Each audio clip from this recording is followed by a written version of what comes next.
告诉我，这是谁的血？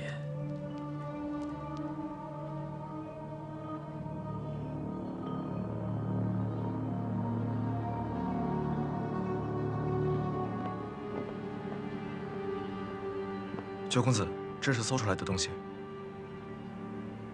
血底有血，还有一些瓷器碎片。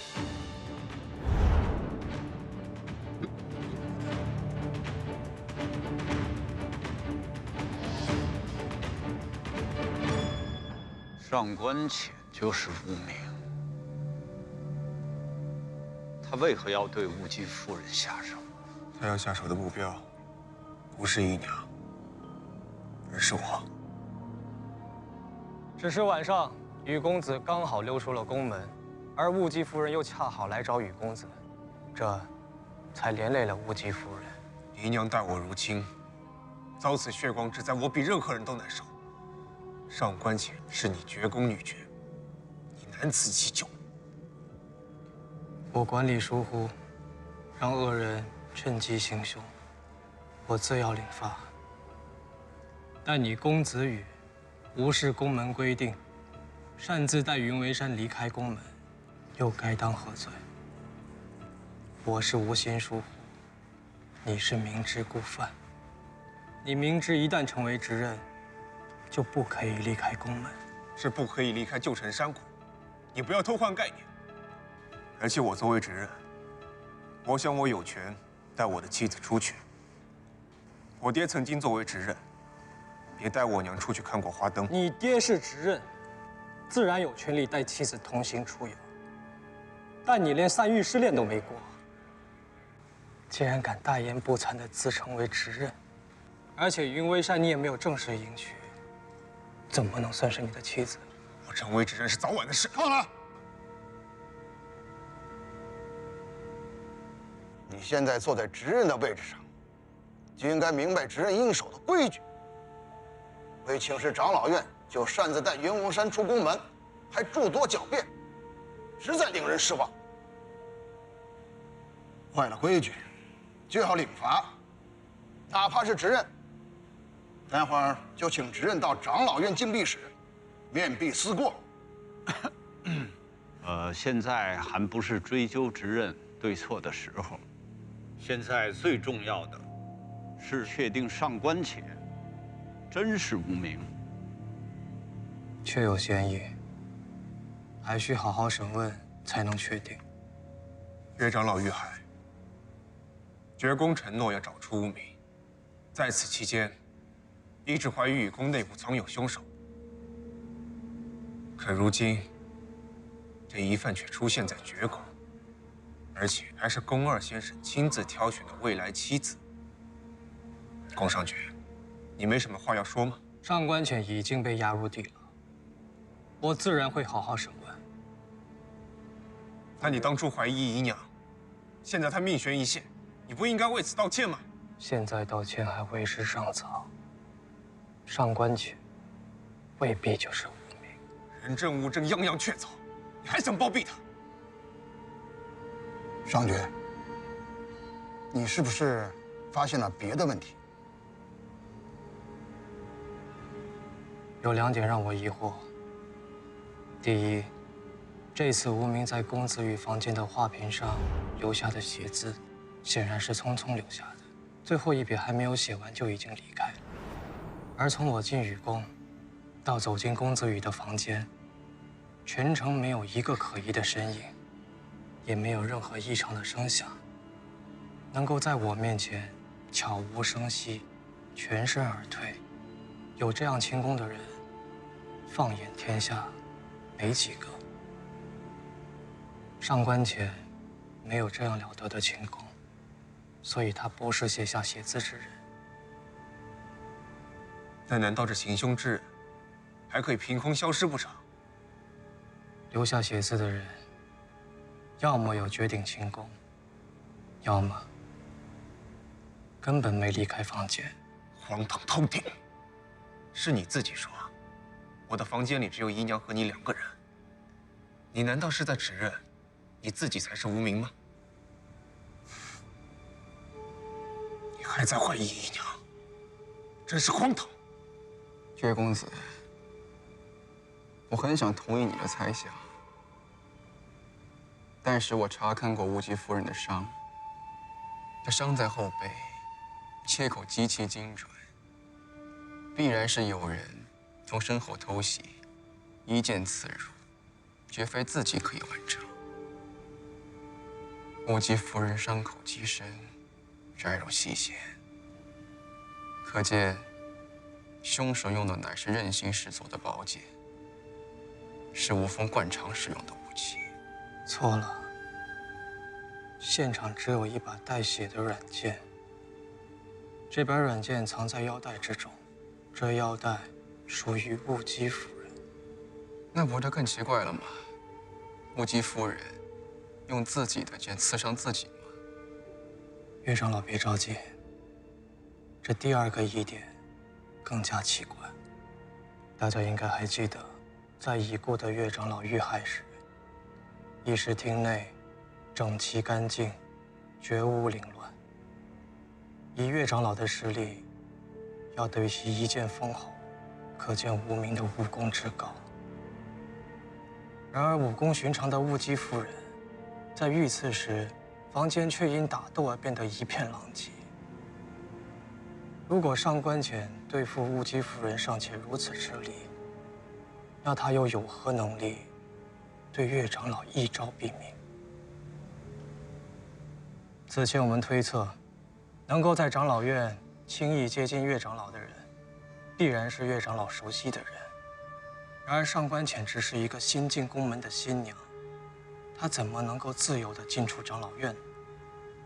即使她有理由接近岳长老，那岳长老也不会毫无防备。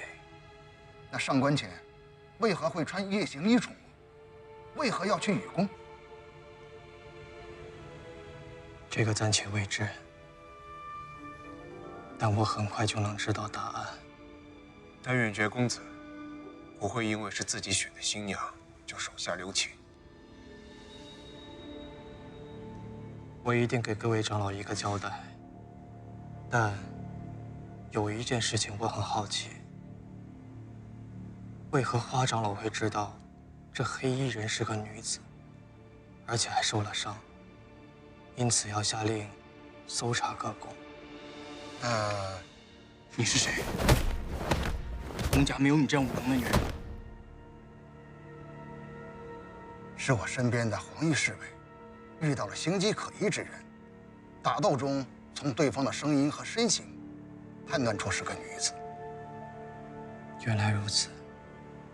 既然上官浅已经打入地牢，现在就等他的审问结果了。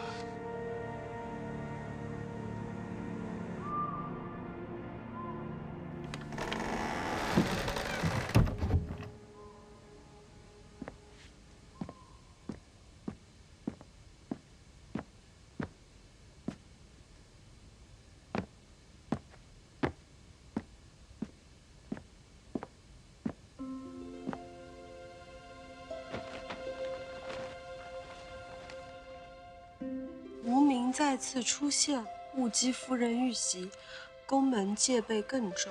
近日我不便再来，归期未定，未完成的研究等我回来继续。若有急事，可把此金帛风筝放到空中，我看到就立刻来找你。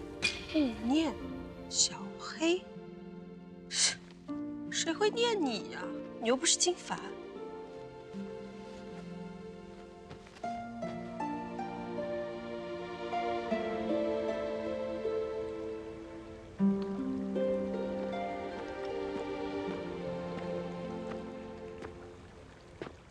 刚刚下人通知说，执刃被长老罚进禁闭室闭门思过，今夜不会回来了。他让我转告云姑娘，让你早些歇息，不用担心他。若不是我提议出宫门，云姑娘不必自责，出宫门也是执刃自己的决定，哪怕被罚，也是甘愿。我只是转述他的原话，并不代表这是自己的看法。岳公子不会怪我，但我知道，你心里对我一定有怨言。云姑娘确实不该到处乱走，不仅让雨公子担心，还增添是非。抱歉。你对我无需道歉，我只是一介绿玉侍卫，承受不起。我只希望云姑娘日后不要辜负直人。她是个很傻的好人。云姑娘早些歇歇。等等，今夜搜宫受伤的女眷找到了吗？抓到了，是上官浅。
酒碗都还是满的，看来还没进行到这一步。你熬过了鞭刑和夹棍，但这只是开始。我手中这把剃刀，刀片刃而锋利，是宫门锻造暗器的工艺锻造而出。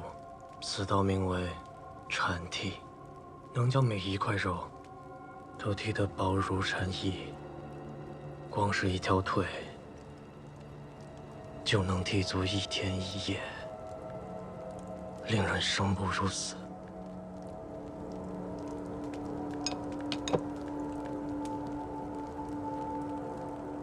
还有这个面具，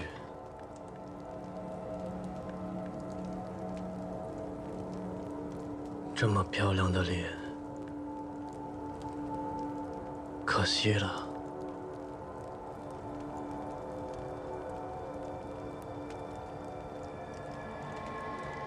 还有这一碗碗酒，刚才的剃刀和面具，在原址弟弟的毒酒面前，倒不值一提。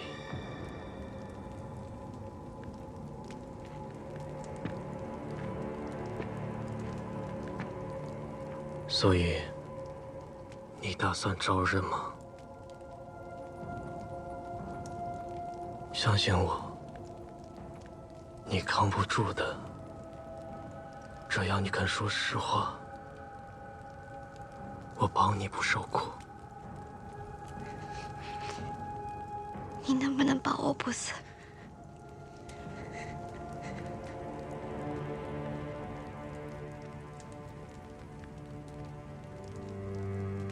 我保你不受苦。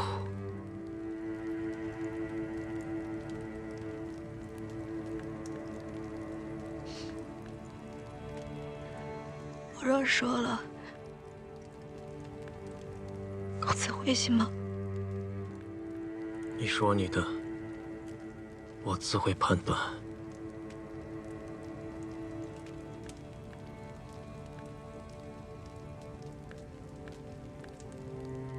我不是无坊刺客，更不是你们所说的什么无名。但我确实不是上官家女儿。那你是谁？孤山派一国，我进入宫门，只为自保。孤山派是。当年金风派的卓梅，跟我小叔叔相爱，遭到清风派的首领提出了强烈反对。为了逼孤山派教书教书，当时已经投靠吴峰的店主，带着吴峰的刺客，将孤山派一举灭门。孤山派满门尽灭，未曾听说留有后人。我爹把我藏在密道里，我才侥幸活了下来。后来我四处流浪，无家可归，幸得被上官家所救，将我抚养成人。上官家不愿让女儿嫁入宫门，为了报答他们的抚养之恩，也为了我自己，所以我才冒充上官谦，替他出家。我立下誓言，我一定要为我父亲以及族人复仇。那年上元节，我遇到了歹徒，是你救了我，所以我才萌生了进入宫门寻找依靠的计划。只有借助宫门的力量，我才有可能报仇雪恨。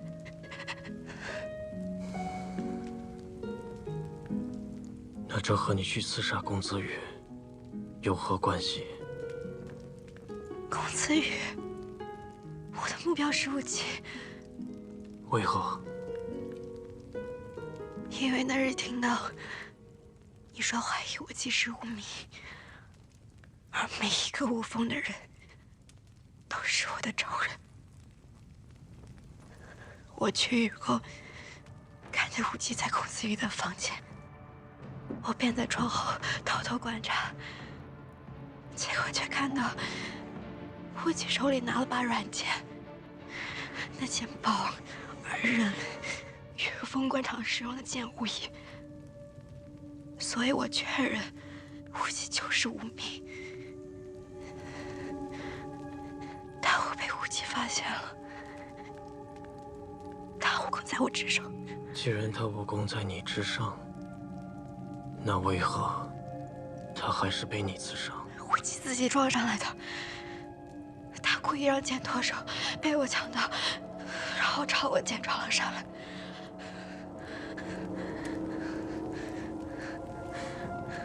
你是说，他是故意被刺伤？嗯。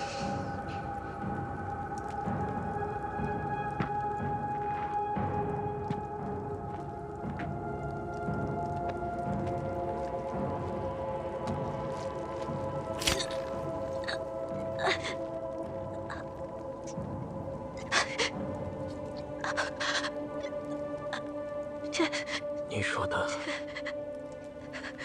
可都是实话？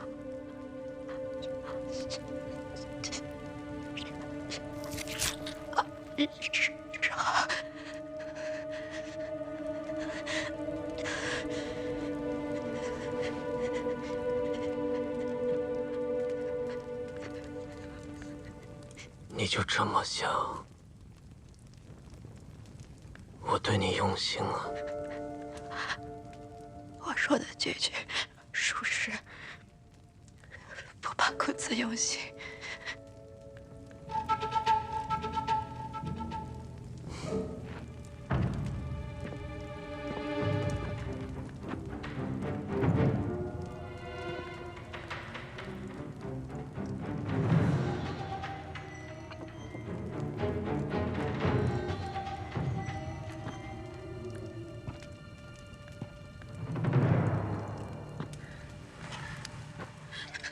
我有证据证明我是孤山派的人，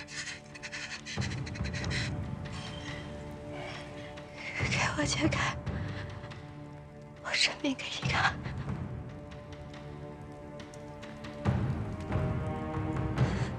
我已身受重伤，却公子如果连这样的我都怕，不被江湖上的威名。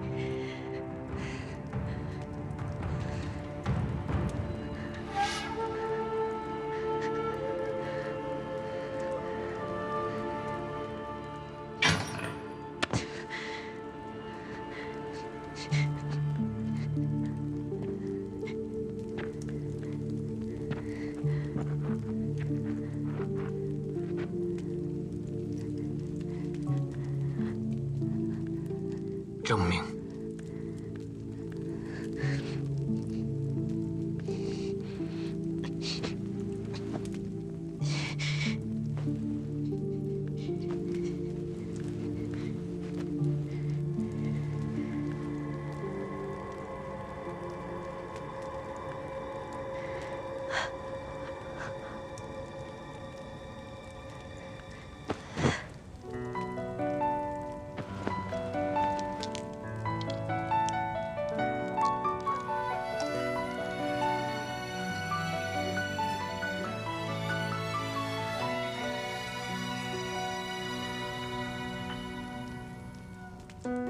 边细雨起浓，针指相逢终须松。上我刀锋入怀中，破晓把夜色刺痛。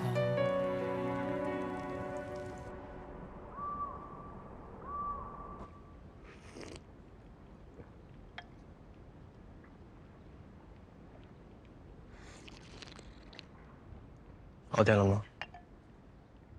哥，我没事。上官浅那边问出什么了吗？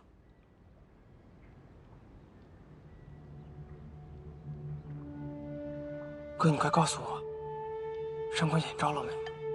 虽然昨夜的粥里他没有下毒，但我始终觉得他不可信。他告诉我，他不是吴风，更不是无名。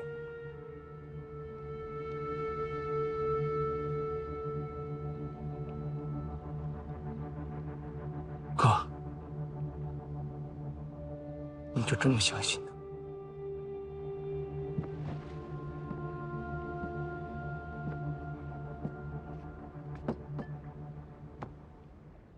上官浅身上有孤山派的胎气，此胎气乃孤山派血脉相承，他们的族谱上对此有明确的记录。孤山派虽已灭门了，但是留有相关的卷宗存放于宫门内。我已检阅核实过了。孤山派后人也有可能是吴风啊。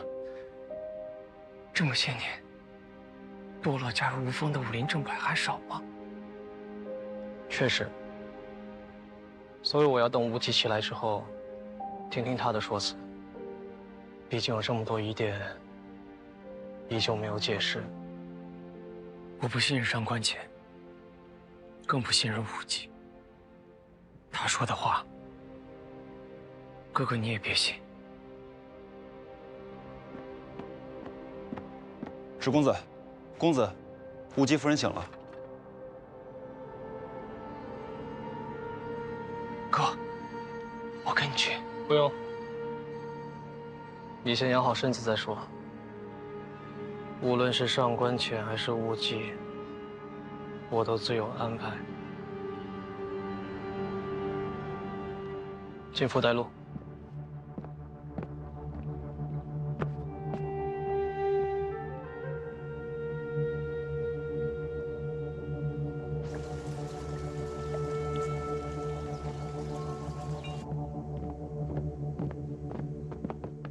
姨娘，你醒了。无名要袭击的对象，其实是我。是我连累了你。你不在才是万幸。我一把年纪，去就去了，可你还肩负着宫门的未来。夫人，你别激动。幸好昨天晚上的无名已经被抓住了，现在正在审问。也算是为夫人报仇了。抓住无名了。抓住了，是上官浅。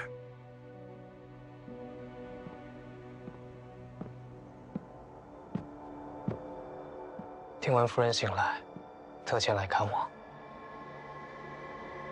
有心人。敢问夫人，昨夜的情形，可还记得？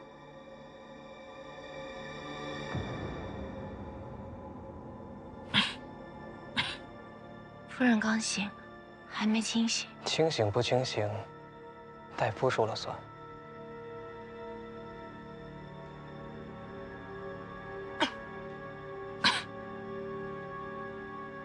姨娘，你还记得吗？我也想知道具体发生了什么。前些天从外面送回几张货币，晚上我就想着让你挑一挑，给你做一声大肠。结果子瑜不在，刚才子瑜跟我说抓到上官浅了，真的没有想到他竟然是无名。他不是无名，他不是无名，你审问清楚了吗？他若不是无名，为何深夜潜入允宫，刺伤我姨娘？上官浅说，白日里听到了我们的谈论，所以想刺探一下雾姬夫人的虚实，看看她是不是无名。荒唐！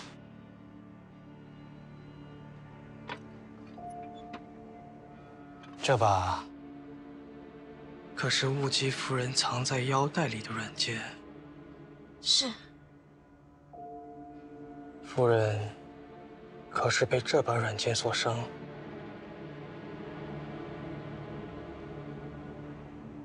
我到了御宫，发现墙上的血迹，还没有来得及喊人，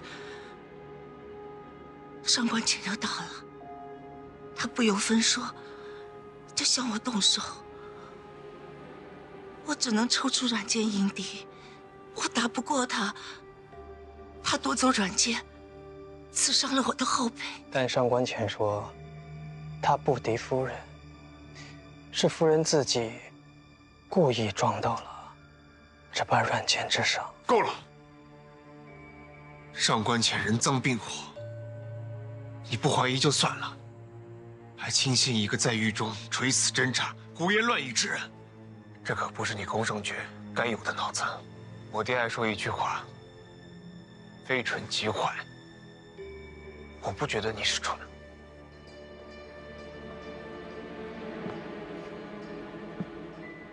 当天白日里，我刚说完雾姬夫人可能是无名，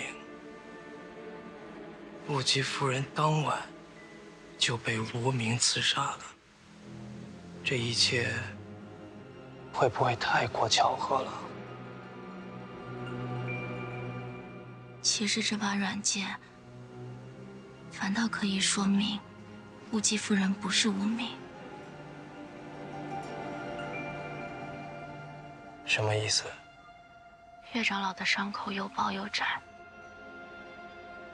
但这把剑剑刃的宽度明显长于岳长老伤口的宽度，所以这把剑不是杀害岳长老的武器。而且我想，无名应该没有理由在杀害岳长老的时候更换武器吧。你说的没错，只是你怎么知道岳长老的伤口有多窄？除非你对我们一直找不到的杀害岳长老的凶器非常熟悉。是我告诉他的。刚才你们都不在的时候，我跟他就在讨论这个问题，是我告诉他，岳长老是被吴峰的宝剑所杀。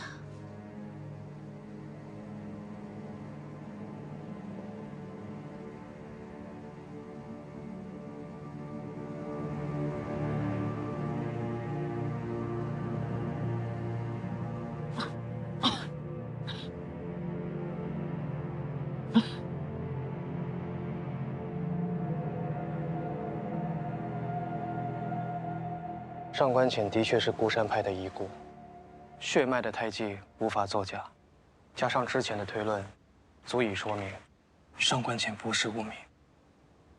既然他不是无名，那画屏上的字是谁留下的？恐怕是真正的无名，躲在暗处，故意留下血字，混淆视听，引起恐慌。上官浅虽刺伤了无极夫人，但情有可原。他在牢里也受尽了酷刑，就算是应得的惩罚。我们是不是可以把他放出来？这上官浅的身世也实在可怜。当年孤山派的老掌门忠肝义胆，行侠仗义，而且是江湖上少有的一直力挺宫门的帮派，但最终却惨遭清风派和吴峰的屠戮。既然这其中都是误会，我看就把他放出来吧。上官浅是你绝宫的人，就由上爵你自己处理吧。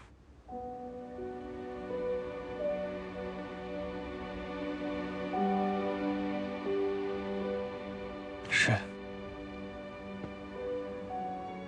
眼下这无名依然逍遥法外，恐会继续制造事端。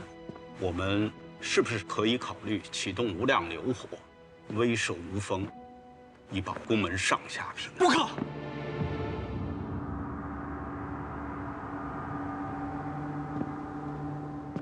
不妥，此举绝非上策。薛长老，你口中所说无量流火是指什么？为何我从未听过？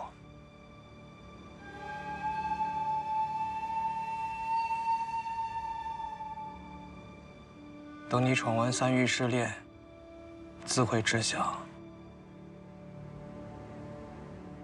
这第2域，知人确实应该抓紧了。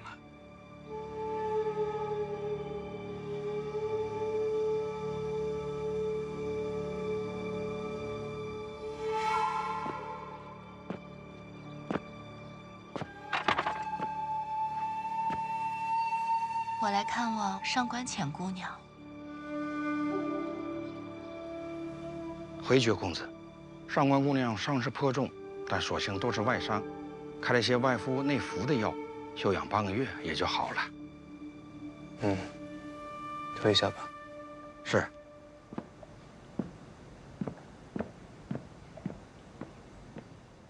看来哥终究还是手下留情了。我调配的那些佳酿，终究还是没用上。不急，总会用上的。不是现在，也不是上官浅。公子，石公子，云为山姑娘来了，她说她要探望一下上官浅姑娘。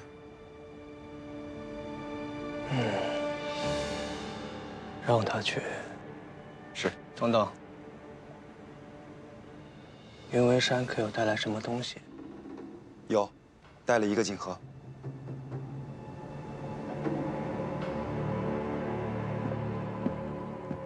站住！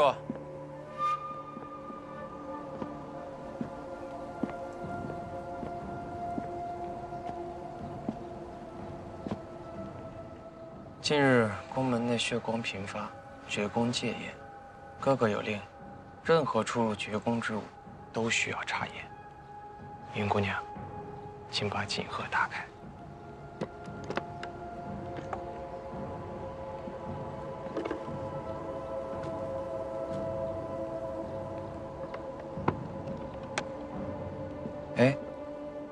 把锦盒也留下。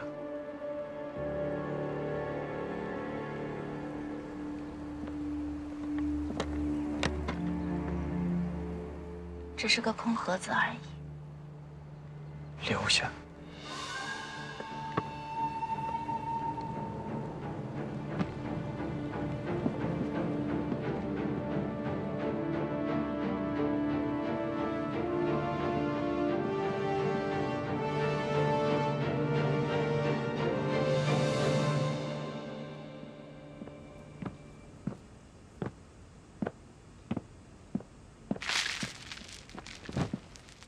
没事吧？皮外伤，不要紧。劳烦云姐姐挂心了。上官妹妹手脚如此冰凉，看来还是气血虚弱。我带了一些人参，已经交给下人们了。那可是上等的人参，有助于你恢复身体，记得吃。多谢云姐姐。没想到上官妹妹竟是孤山派的遗孤，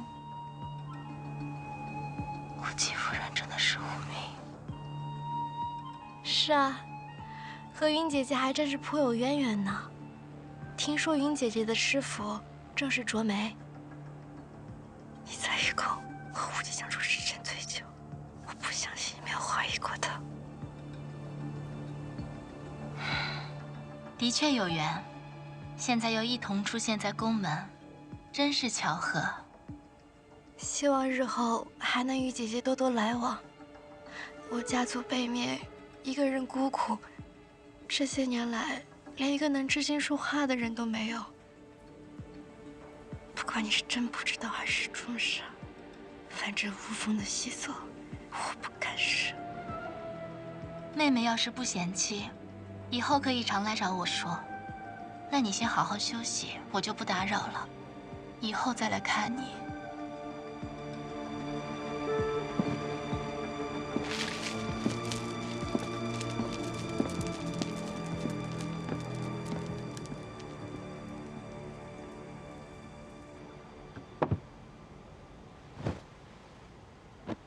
哥，还在担心无名的事吗？无名在那墙上留下的字。魏晋那一笔，明显是发现有人来才定下的。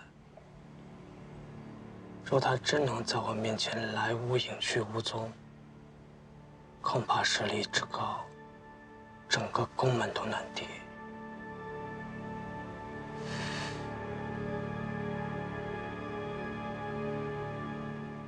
云为山的锦盒我拿过来了，里面是人参，茶吗？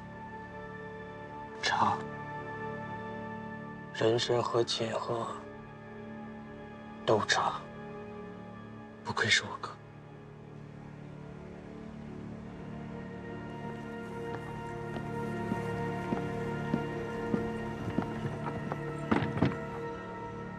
明天出发的行李已经收拾好了，知人还有什么要交代的吗？无名还没抓到，我看宫上爵还是盯着姨娘不放。我不在的时候，你要保护好姨娘，别让她有机可乘，又污蔑姨娘。是。另外，你去贾管事家有收获吗？贾管事的妻儿已经搬走了，就在老执刃和少主遇害的1个月前。更可疑的是，据李俊说，有人在我们之前也找过贾管事的妻儿。是宫上爵的人，我感觉是。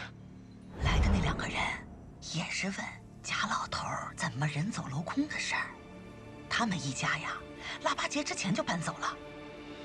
看来是在老执刃遇害前就搬走了，而且还有一件奇怪的事。什么？他们家还有什么亲戚没有啊？他们家很少有人来往，因为他们儿子呀，周围的人都怕他呢。他儿子怎么了？贾老头啊，老来得子，高兴得很。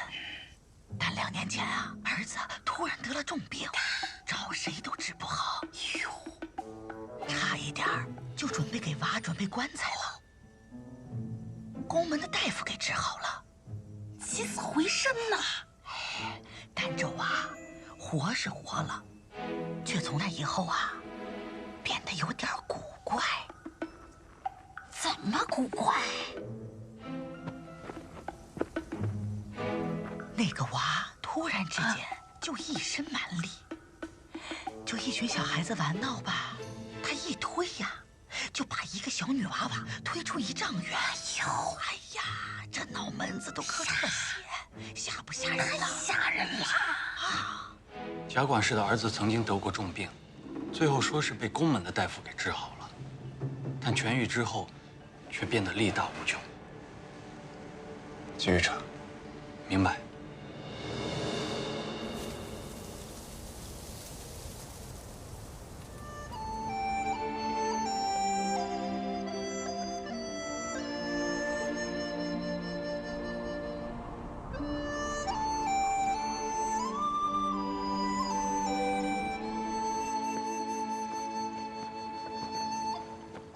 这里已经是野外了吧？嗯，有草木的清香，风中有水汽的味道。我们应该已经离开密岛了。执任大人，我们到了，2位可以摘下眼布了。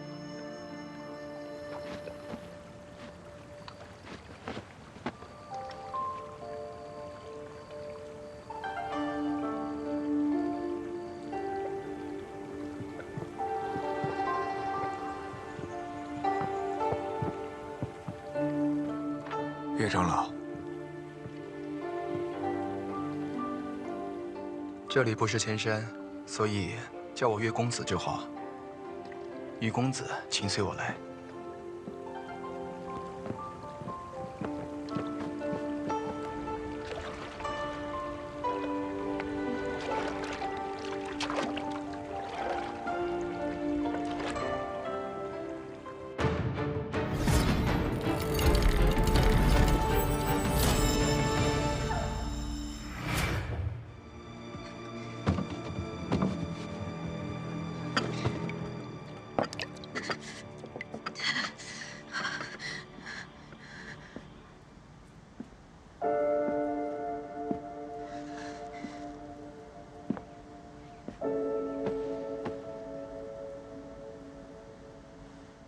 裴公子，不是我哥很失望吧？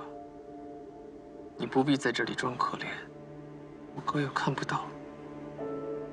池公子说笑了，你看我身上这些伤，哪一点像是装的？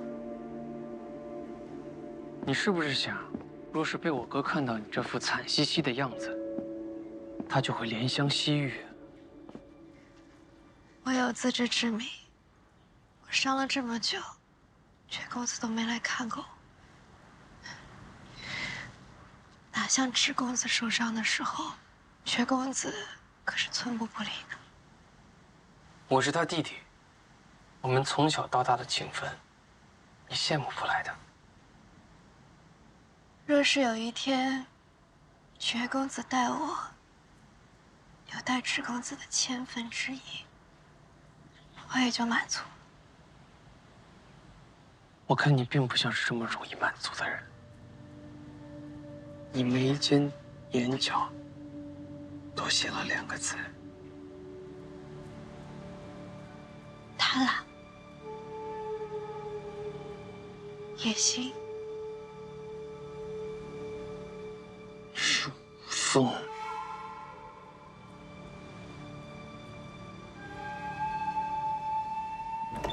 胭脂，我听下人说，你来了这里。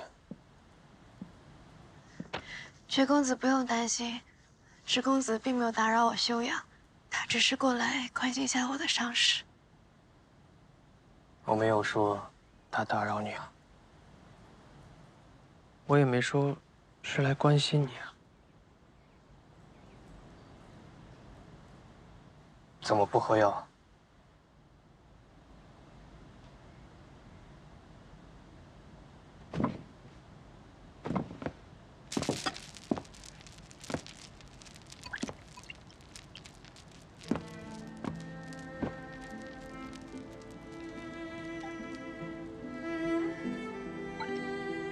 多谢公子。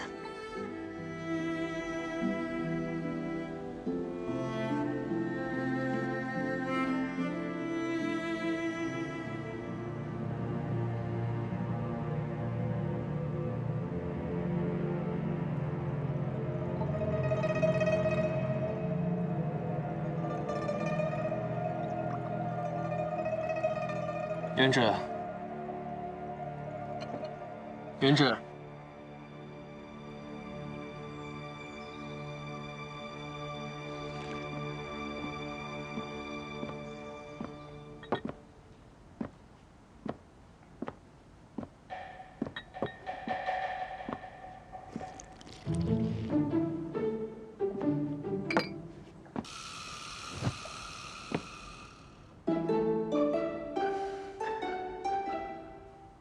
为何独自饮酒？酒又不是药，当然自己喝。难不成还要别人喂着喝？这也值得生气啊。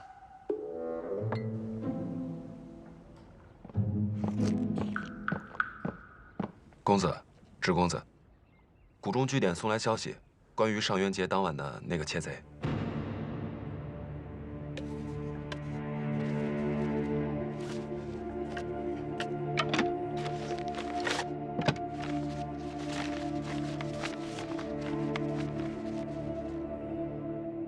哥哥猜的没错，那天晚上偷走云为山东西的窃贼，果然不是巧合，确实是为了引开公子羽。窃贼是旧臣山谷的惯犯，据他招认，是紫衣姑娘指使。紫衣，云为山竟然跑去见他，不嫌脏啊？查过紫衣了吗？查过了，紫衣原名叶晓，父母兄长曾是江南富商的家奴。后来被送到了人场。人场是什么？是权贵闲暇的游戏，把人放进林子里，当作动物狩猎，以此寻乐。他的父兄就死在人场，于是人牙子把他埋在了文化楼，取名紫衣。也是个可怜人。所以云为山跑去见紫衣，只是为了争风吃醋？当然不是。若只是为了争风吃醋，没必要演那一场遇贼遭窃、支开公子羽的戏码。云为山是名正言顺的公子羽之妻，若是为了宣示主权，他更应该带上公子羽，一同前往质问才是。送2块月，到万花楼盯着。是。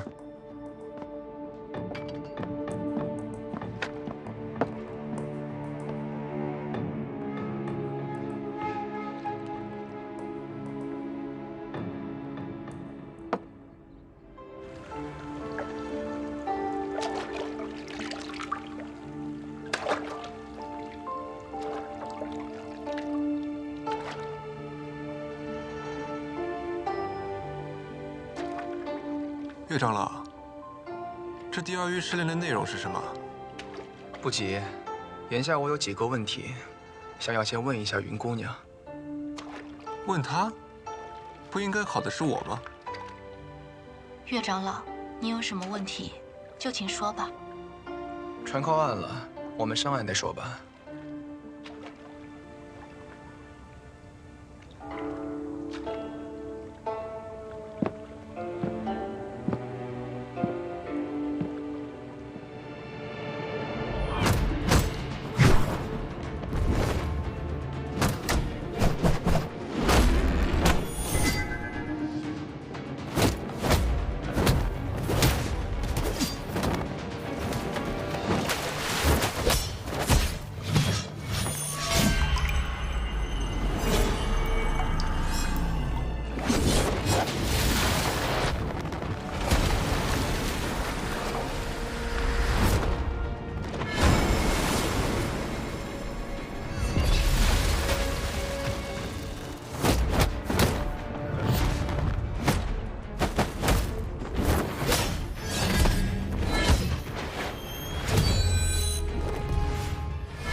你在梦里看见的记忆，闪着光，淋着雨。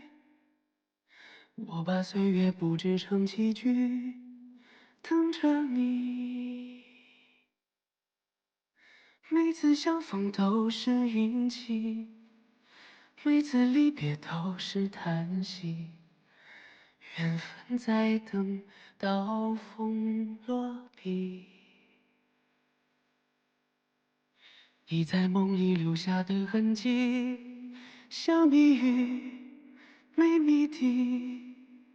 我用回忆缝补的冬衣，每一针都是你。一眼瞬间忘却天地，执子之手，弹字无意。落字不悔，红尘不弃。我跨越山水奔向你，找到你，抱紧你的心，不在乎他们的提醒，我抱进了风里。这无关输赢的赌局，黑白棋落下的痕迹，选出一片小天地。我用尽全力奔向你，拥抱你，呼喊你的名，撕开天地所有风雨，斩断了命运。我们的故事有温柔，有叹息，却没有结局，就是一朵云喷。